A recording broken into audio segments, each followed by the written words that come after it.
Patuloy ang babala ng pag-asa sa malalakas sa pag-ulan na dala ng bagyong Wilma. Batay sa kanilang pinakahuling datos, napanatili pa ng bagyo ang lakas nito. Ang update niya nalamin natin kay Pag-asa Weather Specialist Benison Estereal. Magandang hapon, Ms. Naomi. Para sa lagay ng ating panahon, itong si Bagyong Wilma or Tropical Depression Wilma pa rin ang siyang ating major weather system. Ganyan din po ang amihan at shear line. As of 10 in the morning ay huling namataan si Bagyong Wilma, 235 kilometers east of Borongan, Eastern Samar. Taglayang hangin na 45 kilometers per hour malapit sa gitna at pagbugso hanggang 55 kilometers per hour. At mabagal itong kumikilos west-southwest at 15 kilometers per hour. Nakikita po natin na ito ay magla-landfall somewhere sa may Eastern Samar, Dinagat Islands, mamayang gabi o bukas ng madaling araw. Sabado at linggo, babagtasin po ng bagyo itong malaking bahagi ng Visayas. Pagsapit ng linggo, nasa may Sulusi na ito. At pagsapit naman ng madaling araw ng Lunes ay nasa may Northern Palawan na ito. Lalabas naman ng Philippine Area of Responsibility ang bagyo pagsapit ng Tuesday ng umaga. Nakatasa ngayon ang Tropical Cyclone Bensigno No. 1 sa Southern Sorsogon at Mainland Masbate, Northern Samar, Eastern Samar, Samar, Biliran, Leyte, and Southern Leyte.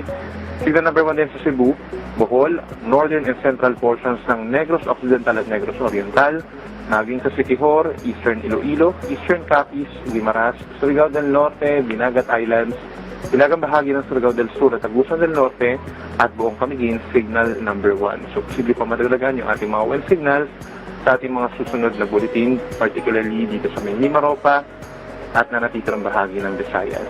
Ang natitirang bahagi naman ng Luzon, including Metro Manila, affected nga po ng shear line at ng amihan.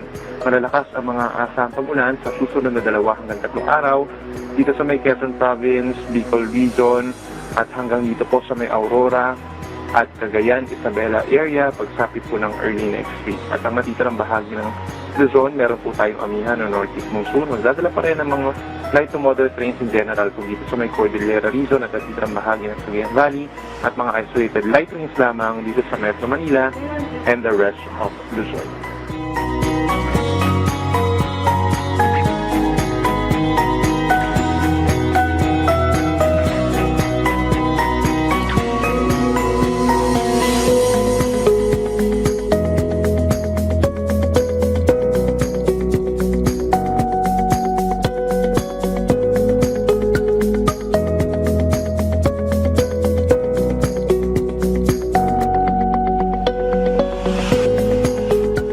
Narito naman nalagay ng ating mga dams.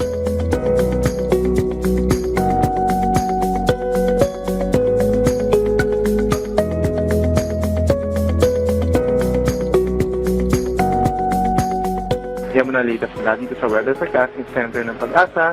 Ako muli si Benison Estereal. Magandang hapon. Maraming salamat Pag-asa Weather Specialist Benison Estereal.